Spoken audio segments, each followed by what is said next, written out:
Hello, friends. Welcome to the Merry Corncrakes, the affiliated show to the Corncrake magazine. Go to corncrakemag.com now to find lots of great stories from English literature, both classics and pieces written by independent authors today. Today, we're looking at something I think is a real treat today, because in this month's episode, or this month's installment of the Corncrake, I put in a piece about called the Lambton worm. This was inspired in part because in the previous month, April, we did a big thing for St. George's Day, both in the magazine and on the channel. And I heard from Shield Maiden, who's the editor of the Corncrake, that the county that's going to be highlighted for May is Northumberland. And this brought to my mind the fact that there are several dragon stories or knights slaying dragons connected to Northumberland. Now, they're not as famous as St. George, and they're not as well known and don't have the kind of history on a national level, but I find it very interesting that there are several in this region that are similar in certain ways to the George story. And by far the most well known of these is actually the Lambton worm. This is in part because it was the memory of this folktale was preserved in a rather jaunty tune, which has survived from, for a couple of hundred years. And it's in Geordie, which is the native tongue of those who live in Newcastle and the surrounding area. So it's a very much rooted in the locality and the people and the land around here. The story is somewhat of a composite of a variety of motifs and archetypes, both pagan and Christian. And so in some ways it shares a certain generic pattern, but it deviates in how it combines these things to produce something which is a bit more interesting than a simple knight slaying a dragon story. And so we're going to go into a little bit about it and its influences, and maybe draw out some kind of broader connections as we go along. I would encourage you to go and read the story and the introduction that I've done, and maybe come back to this podcast once you've done that, because I think there's a lot in here, and I'm not going to describe the whole story. One thing that we should start with is its geographical location. So we've spoken about it being in the region of the northeast of England, and the Lambton worm is set around the River Wear. The River Wear is up near County Durham, Durham being where there's a great cathedral, and the bones of St. Cuthbert are buried there. And there is another connection to Durham and dragons, because in Durham Cathedral there is a sword. Let me share a picture of this sword for you. The Conyers falchion.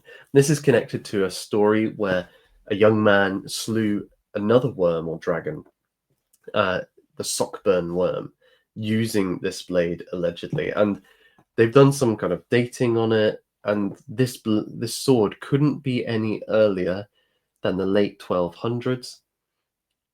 I think it's probably a bit earlier, and there's been additions to it over time.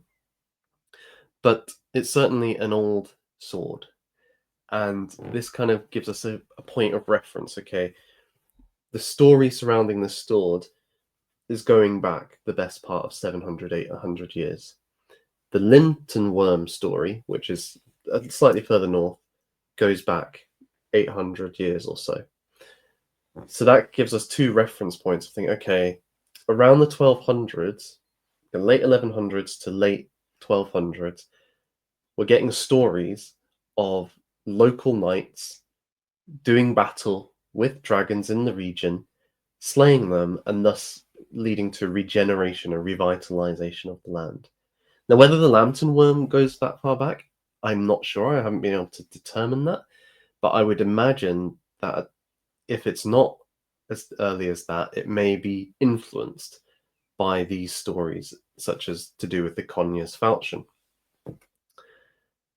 And the setting for it, as I've said, around Durham, deals with Worm Hill, which is a place you can go to. And again, I think this is important because if you look across England, Scotland, Wales, Ireland, there are many places across this land which are associated with ginormous beings who have shaped them in some way. Think of Giant's Causeway. That isn't called that for no reason. The legend has it that Finn McCool got into a stone throwing competition with a Scottish giant. And so the two of them were hurling boulders across the Irish Sea, and the Scottish giant's boulders ended up being what would be uh, Giant's Causeway in Northern Ireland. If you go to various hills in this country, they're often associated with a giant creating it. Maybe the giant was slain and his body becomes the hill, or a giant, his footsteps cause the creation of a hill. We have many dragons also associated with hills and barrows in this in Britain, and perhaps the most famous kind of example of this would be the Stour worm, who up in Orkney and in the north of Scotland, I should say, north of Scotland, was being attacked by this giant worm, almost like the world serpent from Norse mythology. Asipatl, a young man, was able to slay it by burning it from the inside, and the corpse kind of broke up, and its teeth fell out, and those became the Isles of Orkney and Shetland, and its body became the Isle of Iceland. So there's an idea here which goes back even further, that many of these significant land features, particularly like hills, mountains, volcanoes in the case of Iceland, have their origins as being either caused by or the burial sites of mighty, magnificent, ancient monsters, beings which exist outside of human control, which exist in a prior age before we came along. And I think this points to a kind of deep-seated sense within human beings that the world that we run and own and control is a small thing, a recent thing, and that there's been a deep, strong, powerful history for thousands of years before us. And that, in a way, we are somewhat insignificant compared to that. Although that's that, and by that I don't mean in terms of meaning. I mean in terms of the beings that were in that age had great strength, had great power, shaped the land that we now live in, and so in some ways we are visitors in somebody else's home who no longer exists. It's and this kind of idea, you can find it in Norse mythology with the idea that Odin and his brothers kill the primordial giant Ymir, and from his corpse form the cosmos. You have it in British mythology with the story of written by Geoffrey of Monmouth, of Brutus of Troy, traveling to Britain, slaying all of the giants, including Gog Magog, who rule this land, who are in various versions a product of demons and women. So this kind of monstrous reality, cleansing the land of them and establishing the beginnings of Britain. There is this sense that we have imposed a new order on this place, that this is now our civilization, but actually before us there was a powerful, strong, wild, untamed reality which shaped the very mountains that we walk on. Perhaps the monstrous reflects something of nature, and indeed I think there is a connection to be drawn there, because if you think again of the connection with hills, well, hills are often associated with the fairy folk. Fairy folk, by that I don't mean kind of Tinkerbells. I mean magical creatures beyond humans, but not angels or demons. And these often get tied up with barrows and burial mounds. So there's often a kind of crossover between the fairy folk and the realm of the dead. And so these dragons and giants, they somewhat belong to that that world, the fairy world, which has had to retreat in the face of expanding human civilization. But they are the kind of prior civilization, as it were, or the prior peoples who shaped this world. And we are but latecomers or guests. I suppose the closest historical examples might be when the Anglo-Saxons rock up in Britain and they're wandering the streets of formerly great Roman towns like Bath, which have become abandoned. They talk about it being in a place which was built by giants, because they themselves didn't at that time have the ability or knowledge to build stone walls. So they were quite amazed by this place. It was a ghost place. It was like a long lost relic from a civilization capable of superior technological achievements. In a way, that's what the giant, fairy, the dragon, they point to that prior time. But at the same time, it's not just purely mythological. There are examples. I think there's a persuasive case that's been made that in the ancient world, people found the bones and skeletons, or parts of the skeletons and bones of prehistoric beings, whether it be megafauna or dinosaurs. And at least in the classical world, I think there's a particularly convincing case or two of this. And so they had to have an explanation of where you get these giant femurs or skulls and so on. And if you're finding something like that, then you're going to think, well, okay, surely there was a great creature who had this giant tooth that I found in the ground. Maybe it was a dragon. This giant thumb bone. No creature I know has that. It must have been the giants who were here before, long before, and shaped the world that we exist in. So there is a kind of possible historic basis for thinking in these ways, beyond just the purely kind of magical, symbolic meaning of these things. And I would add just finally, before we move back to the Lambton worm, that the sense that our civilization is sitting in the ruins of a prior one, it gives a different sense of your permanence, that actually, just as they who were strong and powerful have gone, whether by our own hand or something else, we too can disappear one day. And so we are but a temporary blip upon this world shaped by dragons and giants and so on. So it gives a very different sense of your place within the cosmos compared to what can be very easily the case today, where thinking, okay, we've mastered many of the dangers and obstacles in life, and so we have a relatively comfortable living situation, and this will never be toppled. Whereas actually, just on a purely historical level, never mind on environmental, there's very good reasons to thinking that civilizations don't last forever, and the human existence as it is now may not last for thousands of years more. So that's the kind of context that these stories are coming in.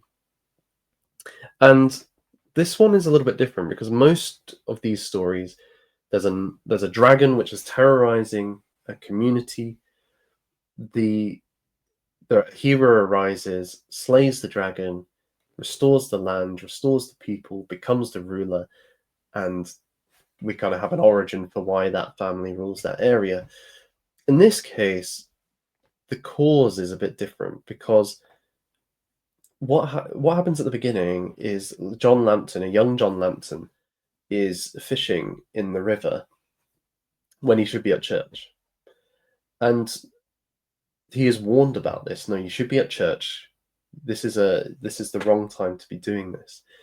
He catches a newt-like creature, which is rather disgusting. It's not a very nice fish. So he throws it in a well and then kind of wanders off in his life. This creature will then become the Lambton worm. It will grow to a humongous size so much so it can wrap its body around Worm Hill, where it lives. John Lambton, at this point, has gone off to fight in the Crusades, so he's not there when this happens originally. But he gets word about this and returns home because the worm has started to terrorize the locals. It's eating their livestock, it's snatching children from their beds, and the only way to placate it is by sacrificing to it several gallons of milk each day, which, by the way, I think is really shows how European or Northwest European the story is, because I don't know if you know this, but actually most people in the world cannot drink milk. They are lactose intolerant. I actually have a map somewhere, I will bring it up, which shows the places in the world which have the least amount of lactose intolerance, or the most lactose tolerant peoples, you might say. And here it is. I will show you. So you can see here that in the northwest of Europe, so Britain, Ireland, Scandinavia, we've got Holland and Germany. These are the places with the most people who can drink milk, who are lactose tolerant. And as you move out from there, you get more and more lactose intolerant people until, look at Africa, look at Asia. It's all like not many people can drink milk out there. Whereas up here, biologically, we're capable of digesting milk. So I love this aspect of the story, that only in Britain or Scandinavia would you get a dragon who can be placated by milk drinking. He must be a lactose tolerant dragon. So be that as it may, let's kind of pause the story there for a sec. What's happened here is that the introduction of the dragon isn't just some monster who's crawled out of a swamp and starts attacking randomly. It's not like the story of St. George, where this dragon hasn't been kind of brought forth by the people. Rather, it's just come to attack and is holding the town to ransom. No, it is the product of an individual, John Lambton, who's breaking the rules of his community by not going to church. He's thus breaking God's law by not honoring the Sabbath. And as a consequence, he's introduced evil into the world. The medieval worldview, I mean, we could broadly summarize it as that there's a kind of order to reality, a divinely appointed order. God's established a natural order for the world where everything can intersect in a harmonious way.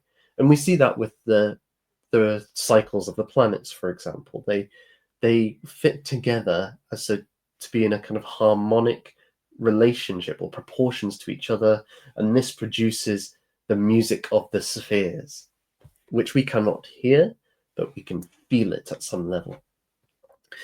Well, this is true of the human body, it's true of the human soul, it's true of society, it's true of the whole world. The whole cosmos has this kind of harmonic relationship to each other. But as soon as one thing goes out, dissonance enters in.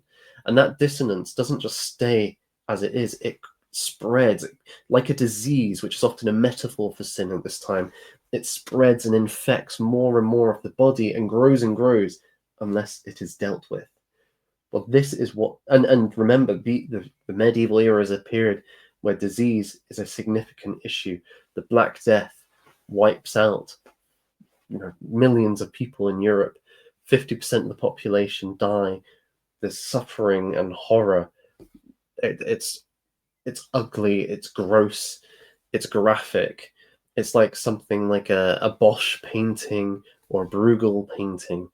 This is the world that these people are living in who are coming up with these stories. So when they think about sin like disease, it's not just how we see it as something that can be treated. It's actually a really serious, dangerous, spreading thing that they're terrified of. So the equation of that with John Lambton fishing in the river is quite significant. What he does brings about a real threat to his community. because he's not honoring God's law. So the way the story's been constructed as we have it now, it's clear that it has a Christian influence there, and it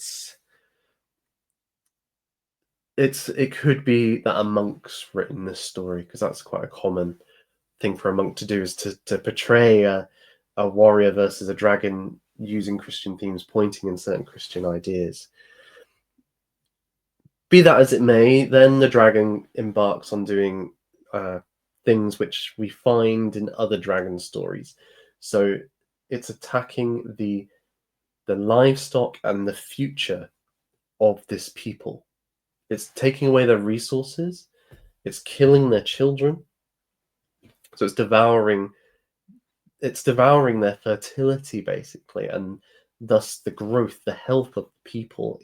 They are decaying, they are dying, and if this continues, they're not going to have a future. The next generations will be wiped out, and when they die, they will just disappear. They will go extinct. So this is a real existential threat to Lambton, or the Lambton estate, and the people who live there in this region. So while it's not a national threat, it shows that, you know, smaller communities face just as much threats, just as much danger as a nation.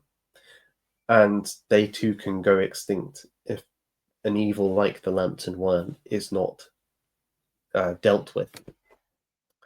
And the way that they placate it, I know, was pointing out, it's a wee bit funny how, you know, lactose tolerant Britain came up with a story where the dragon drinks milk. But again, milk is something which you give to babies. It's what calves feed on. It's what lambs feed on. Milk is that which brings gives nutrition to infants. So again, it's connected to the future of your people. The dragon is only placated by consuming that which nurtures. But milk also has a spiritual symbolism for the medieval person, because it is often identified with the blood of Christ. So when you're drinking, when the milk is being taken away, it's almost like you're losing something, Christ's blood, which, for those of you who know your medieval religion, that's at the heart of it. Christ's body and blood are given to people during the Mass. So we could draw a somewhat esoteric kind of connection here, that actually, by giving up on their religion, by sacrificing the very body and blood of Christ, or at least in a symbolic form, they're able to placate this demon for a while, but actually they're giving away the very thing which gives them life, gives them strength, gives them power.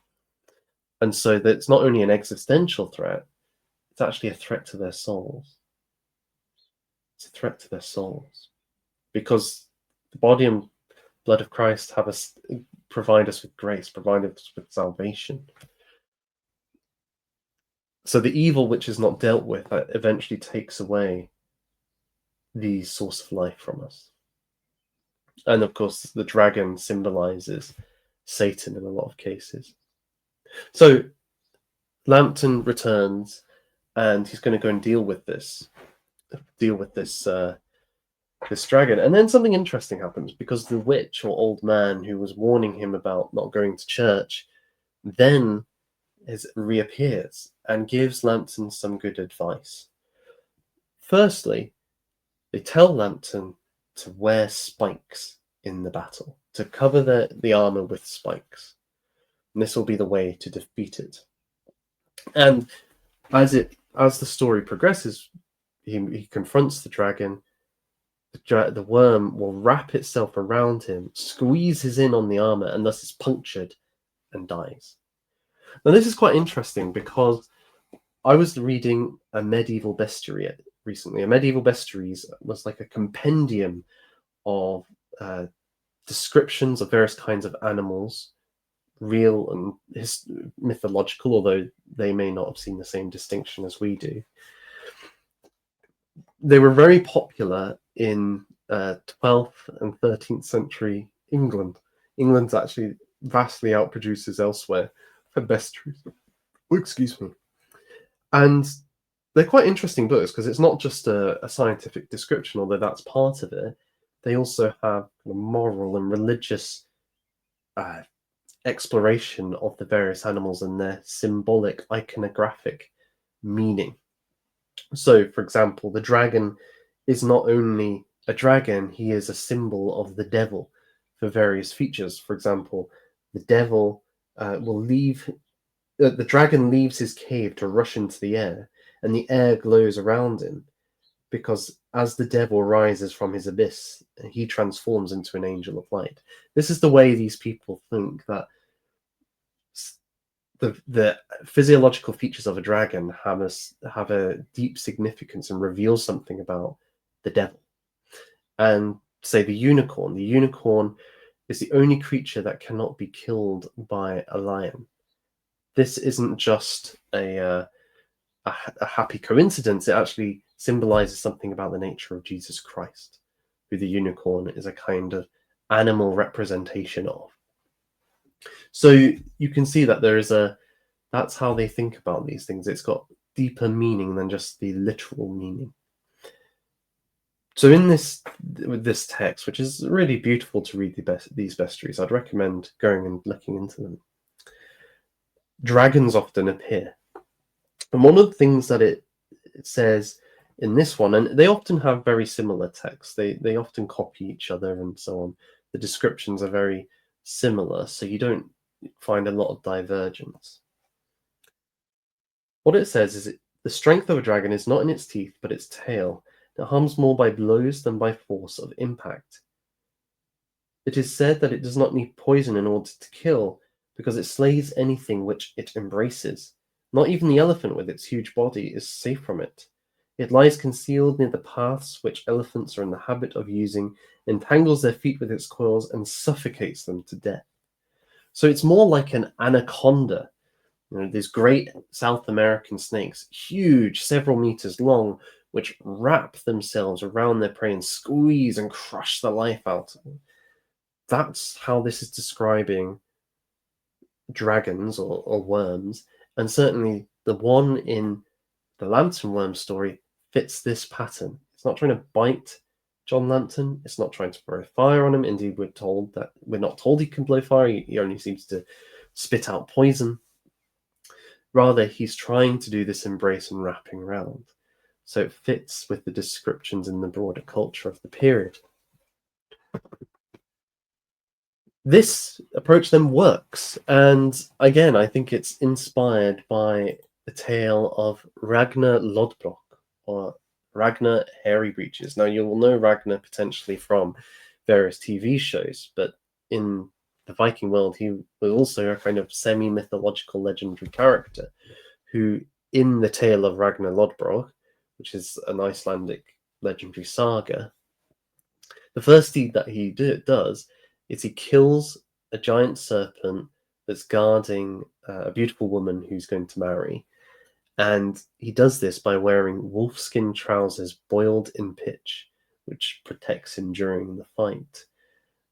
This then allows him to defeat the dragon, and he is victorious. I can't help but feel, especially given there was a strong Norse presence in Northumberland, that this is a possible kind of influence on the Lambton worm here. So he is victorious. He defeats the worm, and you might think, okay, that's where the story ends, but no, because the old witch or old man gives a little caveat. They say to John Lambton, you will defeat this worm, but there is a price to this. There is a cost. Whatever you see, whatever creature you see, immediately after you've killed the Lambton worm, you must kill, or your family will be cursed for generations to come. So he makes a deal with his father. When I've killed the Lambton worm, send my dog out, and I will kill my dog. But tragedy strikes, because when the Lambton worm is slain, the father is overcome with joy, and so rushes down to greet his son. His son sees his father, and it's too late then. He has to kill him, or his family will be cursed for generations. John decides not to kill his father, and so the family is cursed, and they suffer several deaths in the family over the next few hundred years at various battles, and there's lists such as at Marston Moor and so on. This somewhat reminds me of the story of Jephthah in the Bible. Now, Jephthah's story appears in the book of Judges, chapters 11 and 12. He's one of the kind of leaders of the people of God. He leads a campaign against the Ammonites, who are one of the rivals of the people of Israel, the people of Judah. And he says that he will be made the permanent chief if he wins. He says he will do this and rely on God's might, and he swears an oath. He says the following: "And whatever comes out from the doors of my house to meet me when I return in peace from the Ammonites shall be the Lord's, and I will offer it up for a burnt offering." So the victorious Jephthah returns from his battle, and sadly it is his only child, his daughter, which runs out to meet him. And so Jephthah is, he's torn to shreds inside. He's horrified that he has to sacrifice his daughter to God. He gives his daughter 2 months and then he kills her because to fulfill the oath. So this is very different. Well, it's similar. It's very similar in terms of the kind of plot point here, the tragic plot point Jephthah and John Lambton face.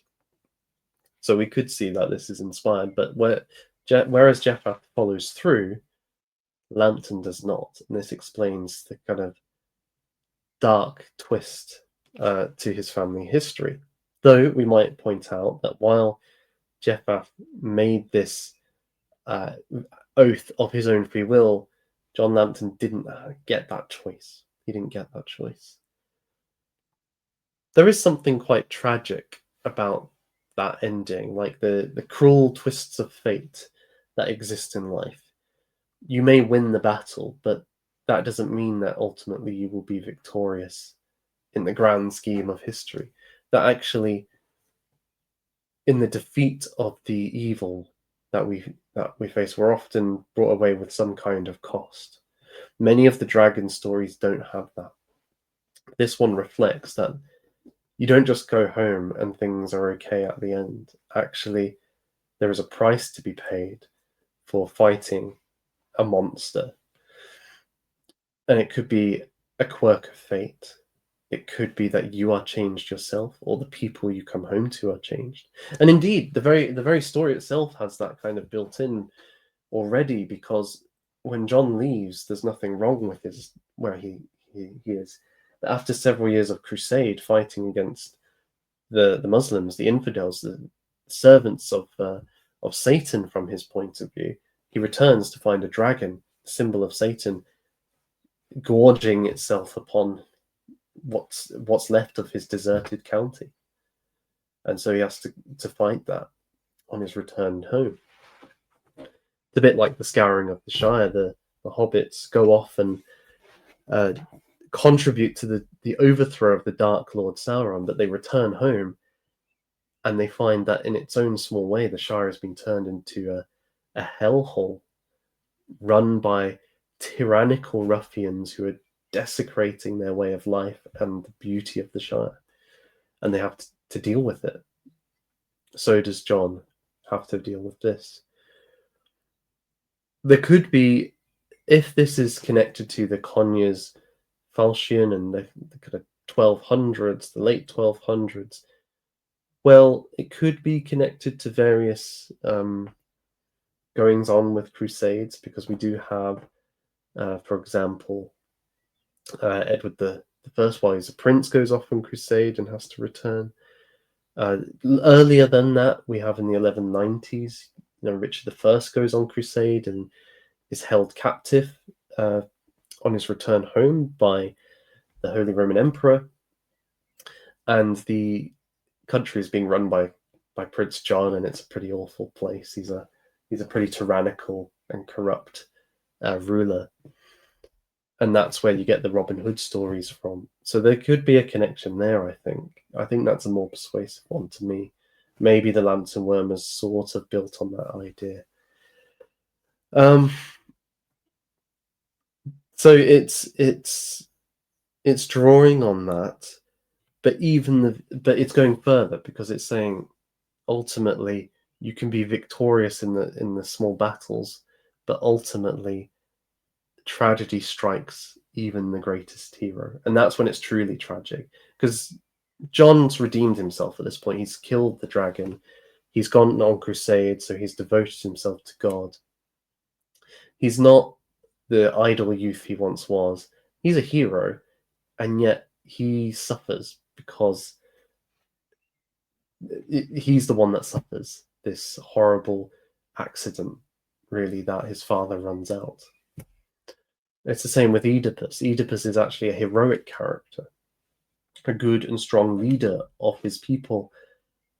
And, in circumstances which, oh, yes, he contributes to them, but it's unfortunate what happens. He has no way he could know that the man he killed on the road was his father, and the woman who is the mother of his child is his own mother. But it just so happened, as a twist of fate, of doom, that he is faced with this unrelenting horror of what he's done. And so I think there's something of that in here, that you can kill the dragon, but even then the strands of time cannot be bound. We can conquer the monsters and dragons so far, but time itself and the strands of the fates weaving, we can never control. We can never control. And so there will always be that element of suffering and evil, in some sense being victorious over us in this life. So that's a little kind of rundown of the Lambton worm. Feel free to comment about the story or any aspects of it. Tell me about your dragon stories in your local area. I'd be very interested to hear about them. If you want to read the story or my introduction, go to thecorncrakemag.com. There is plenty of other great material in this month's issue. And if you haven't yet, go and check it out. Go and check it out. Thank you again, my friends, and we will talk soon. God bless you all. Bye for now.